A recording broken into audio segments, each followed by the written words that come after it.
Maharashtra today 24 news, सत्य परिस्थितीचा सविस्तर आढावा। महावितरण कंपनीच्या नवीन खांब बसवण्याच्या कामात भ्रष्टाचार। नवीन खांब रोवताना निकृष्ट सिमेंट मातीचा वापर, ठेकेदाराचा प्रताप।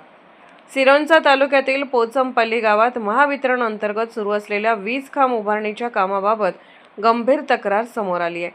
स्थानिक नागरिकांनी खांब बसवताना निकृष्ट दर्जाची रेती व साहित्य वापरले जात असल्याचा आरोप केला आहे। मिळालेल्या माहितीनुसार खांब उभारताना आवश्यक त्या प्रमाणात सिमेंट, रेती व खडीचे मिश्रण 1:2:4 प्रमाण वापरले जात नसल्याचे सांगितले जात आहे। काही ठिकाणी फक्त माती किंवा मुरुम टाकून खड्डा भरला जात असल्याचेही नागरिकांचे म्हणणे आहे।